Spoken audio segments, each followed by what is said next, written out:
Vedi Napoli e poi. Non vivo lontano da Napoli. Non è una passeggiata, ma tempo fa poteva succedere che in amicizia, quando ci si annoiava un po', partiva l'idea andiamo a piar caffè a Napoli.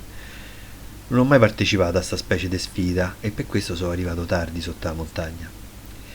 La prima volta è stata strana, sarà perché ho imboccato male la tangenziale, mi sono ritrovato con la macchina in un vicolo che pareva senza uscita, a senso unico e in zona a traffico limitato. Un po' inquieto ho trovato un parcheggio e con mia moglie siamo partiti incerti e curiosi a piedi.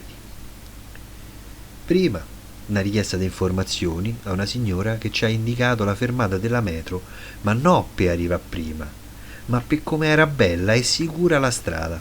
Oh, devo dire, c'aveva ragione. E fermate, la metropolitana sono tutte tanto belle e affascinanti quanto a funicolari, i quartieri spagnoli, ma da resta senza fiato.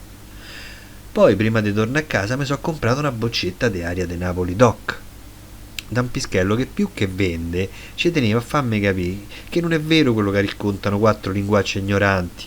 Mi sveglio presto e mi faccio tutto da solo, per fortuna, che qui di aria ce n'è tanta e pure buona. E che te lo dice, ha ragione. La musica, la poesia, i romanzi, pare aver raccontato tutto di sta città. E forse sarà per questo che tornando ragionavo su che mi fosse mancato di sta gita. E il mare. Sono stato a Napoli e non ho visto il mare, ma sarò scemo.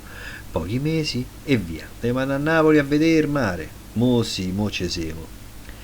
Eppure rincasando sull'autostrada quasi a Frosinone mi è ripartito il tarlo. E i presepi? Vabbè, allora siete. Ma tanto è quasi Natale. Altro giro, altra corsa, se parte San Gregorio Armeno, poi spacca Napoli, il Cristo Velato e ancora Castel Sant'Elmo e via così. Insomma, ogni visita a sta fantastica, misteriosa, luminosa tra le ombre, confusa, incasinata, puro se rilassante città, mi so sempre tenuto a parte una chicca.